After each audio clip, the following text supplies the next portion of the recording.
Hello, lovelies. Ooh. How are we doing? Hope you're doing well. Let's see. It's been a couple days, maybe ish.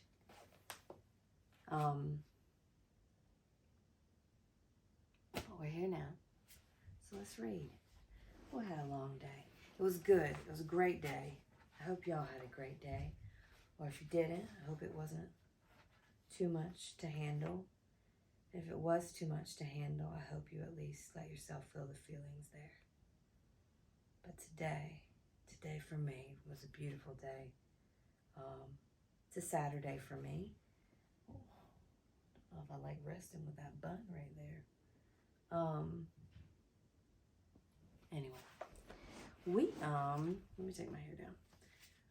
I went this morning to a couple little art market type things. One's like called the Underground Market. One's called Riverside Arts Market in Jacksonville, Florida. I love that one. They have that one every Saturday. I'm pretty sure it's every Saturday. I don't think there's any Saturdays where they don't have it.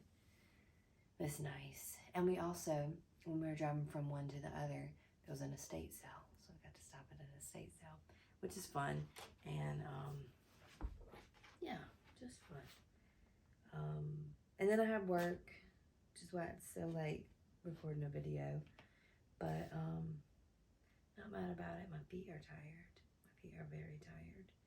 But c'est la vie. Maybe we'll get some new tennis shoes for the birthday, which will be exciting. Anyway, let's get down to it. Let's read a chapter. This is chapter 28, and it's called A Job Horse and His Drivers. Hitherto, I had always been driven by people. Can we take a second that the chapter, hitherto, it's a good word. I don't know what it means exactly. And so, therefore, I'm going to look it up. Hitherto. Hitherto, I had always been driven by people who at least knew how to drive. But in this place, I was to get my experience of all the difficult kinds of bad and ignorant driving to which we horses are subjected. For I was a job horse and was let out to all sorts of people who wished to hire me. And I was good-tempered and gentle. I think I was oftener let out to the ignorant drivers than some of the other horses because I could be depended upon. It would take a long time to tell of all the different styles in which I was driven, but I will mention a few of them. First, there were the tight rein drivers, men who seemed to think that all depended on holding the reins as hard as they could, never relaxing the pull in the horse's mouth or giving him the least bit liberty of movement. They are always talking about keep the horse well in hand and hold a horse up, just as if a horse was not made to hold himself up. Some poor broken down horses whose mouths have been made hard and insensible by just such drivers as these may perhaps find some support in it, but for as a horse who can depend upon his own legs and who has a tender mouth and is easily guided, it is not only tormenting, but it is stupid. Then there are loose rein drivers who let the reins lie easily on our backs and their own hand rests lazily on their knees.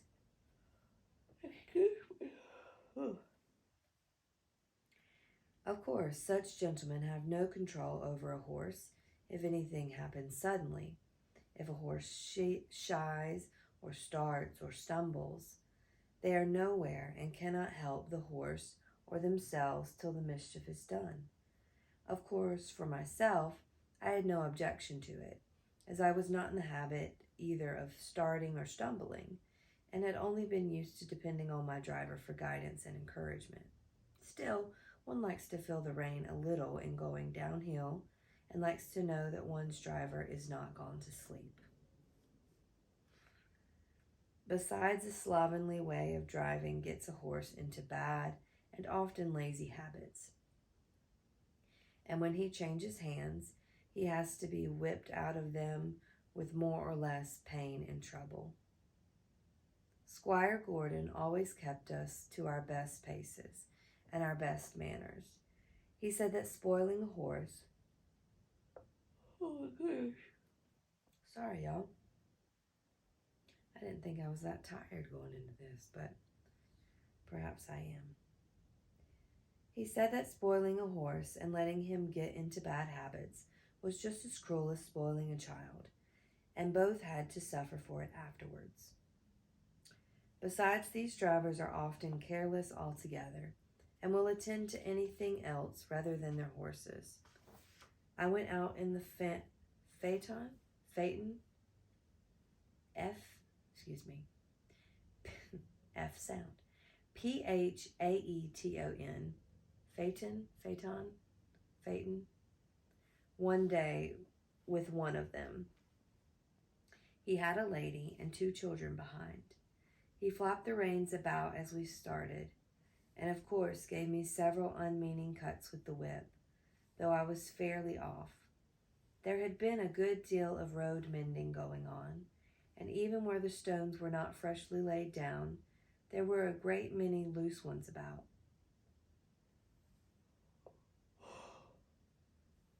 Excuse me.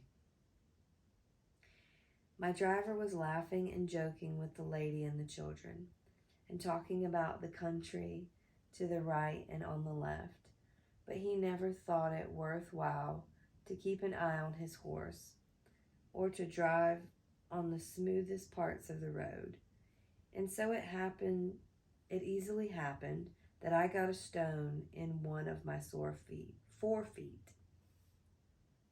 Now, if Mr. Gordon or John, or in fact any good driver, had been there, he would have seen that something was wrong before I had gone 3 paces. Or even if it had been dark, a practiced hand would have felt by the reins that there was something wrong in the step, and they would have got down and picked out the stone. But this man went on laughing and talking, whilst at every step the stone became more firmly wedged between my shoe and the frog of my foot. The stone was sharp on the inside and round on the outside, which, as everyone knows, is the most dangerous kind that a horse can pick up, at the same time cutting his foot and making him most liable to stumble and fall. Whether the man was partially blind or only very careless, I cannot say, but he drove me with that stone in my foot for a good half-mile before he saw anything. By that time I was going lame with the pain, but at last he saw and called out, "Well, here's a go. Why, they have sent us out with a lame horse. What a shame." Then he chucked the reins and flipped out the whip, saying, "Now then, it's no use playing the old soldier with me. There's the journey to go, and it's no turning lame and lazy." Just at this time a farmer came riding up on a brown cob. He lifted his hat and pulled up. "I beg your pardon, sir," he said, "but I think there is something the matter with your horse. He goes very much as if he has a stone in his shoe. If you will allow me, I will look at his feet. These loose scattered stones are confounded dangerous things for the horses." "He's a hired horse," said my driver. "I don't know what's the matter with him, but it's a great shame to send out a lame beast like this." The farmer dismounted and slipped his rein over his arm. At once took up my near foot. "Bless me, there's a stone. Lame, I should think so." At first he tried to dislodge it with his hand, but as it was now very tightly wedged, he drew a stone pick out of his pocket and very carefully, with some trouble, got it out. Then holding it up, he said, "There, that's the stone your horse had picked up. It is a wonder he did not fall down and break his knee into the bargain." "Well, to be sure," said my driver, "that's a queer thing. I never knew that horses picked up stones before." "Didn't you?" said the farmer rather contemptuously. "But they do, though, and the best of them will do it, and can't help it sometimes on roads such as these. And if you don't want to lame your horse, you must look sharp and get them out quickly. This foot is very much bruised, he said, setting it down gently and patting me. If I might advise, sir, you had better drive him gently for a while. The foot is a good deal hurt, and the lameness will not go off directly. Then mounting his cob and raising his hat to the lady, he trotted off. When he was gone, my driver began to flop the reins about and whip the harness, by which I understood that I was to go on, which of course I did, glad that the stone was gone, but still in a good deal of pain. This was the sort of experience we job horses often came in for. I think I might stop there. I yawned a few times, and this next chapter is a few pages long. Short one today. We've got a picture, a drawing of the stone. Let's see. You see the stone there? Lodged in between the shoe, and I guess he's calling that the frog of his foot. Although I don't know for sure.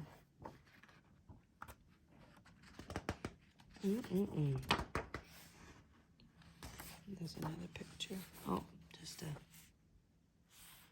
deer head. Goodness. All right. I was about to say next week. Tomorrow. Soon. We'll have chapter 29. And I think before I go to bed, I'm going to read some more of this. This is the new book I'm reading. It's called We Deserve Monuments. Sort of a nod to Black History Month, but also sort of a nod to Black History Month 365, because, you know, we need to have all the history all the time. But yeah, thought it would be good. Author is Jas Hammonds. Jas Hammonds. It sounded like they said jazz when I watched an interview with her, but it's spelled Jas Hammonds. Jas Hammonds. Beautifully written. I know she wrote it at a young age, and I'm not gonna lie, I can't remember how old they said she was, but I remember thinking it was late teens, early 20s, young, and it's gorgeously written, y'all. Coming of age story. Let me read you just this little inside part. When her family moves to Bardell, Georgia, on the cusp of her senior year, Avery Anderson is uprooted from D.C. and thrust into the hostile home of her terminally ill grandmother, Mama Letty. The tension between Avery's mom and Mama Letty makes for a frosty arrival and reveals a decades-old conflict they refuse to talk about. Every time Avery tries to look deeper, she's turned away, leaving her desperate to unearth the secrets that divide her family. While tempers flare at home, Avery finds friendship in unexpected places with Simone Cole, her captivating next-door neighbor, and Jade Oliver, a member of the town's most prominent family, whose mother's murder remains unsolved.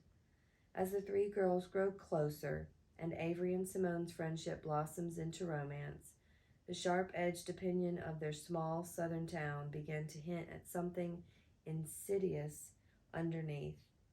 Avery soon discovers her family's roots are deeply intertwined with the Bardells' racist past. With Mama Letty's health dwindling every day, Avery must decide if digging for the truth is worth toppling the delicate relationships she's built, or if some things are better left buried.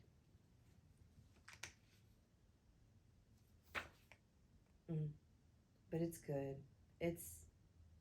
I think I'm about halfway through it. Beautiful coming-of-age story. Gorgeously crafted. So give it a read if you're into anything like that. I think it's classified young adult, but you know me. I'm not afraid of a young adult book. And speaking of Black History Month, we went to the library the other day to do some research on our house. because we're dorks like that. And we had heard that our house is a brothel. And we wanted to see if there were any like news articles or any cool things like that about it actually being a brothel. We've heard that it was a brothel, and that it was an old folks home, and it definitely has some energy left over. I don't know if it's a ghost. It might be a ghost. I wouldn't be mad if it was a ghost. We have already spoken to the ghost and told them as long as they're nice, they can stay. But if they're negative, that we would like for them to find somewhere else. So we had that talk when we moved in. But we've all had some activity that we've seen. We've heard both footsteps and voices, and seen some movement. But anyway, that's why we were at the library. We were seeing what we could find on either the brothel or the old folks home. And housemate Johnny met up with us because he was also downtown with us. And he took us into the children's library section because he said it was really cool, and it was. But they had a list of authors and illustrators, Black authors and illustrators, that you could find in their children's section, and I'm sure in other places. So I thought I would share that with y'all in case you're looking for, Black History Month or Black History 365. So Jacqueline Woodson, Phyllis Wheatley, Arturo Schomburg, Faith Ringgold, Michelle Obama, Walter Dean Myers, Toni Morrison, Vashti Harrison, Amanda Gorman, which she's that gorgeous poet. Her work is phenomenal. Laura Freeman, Christopher Paul Curtis, Floyd Cooper, Tabitha Brown, and if it's the Tabitha Brown that I'm thinking of, I love her. Gwendolyn Brooks, Maya Angelou, and Kwame Alexander. And maybe, well, we can't do that. So, I would love to read some stuff like this to you. And I definitely want to find some older books, but I can only read books on here that are, what's it called? Public domain.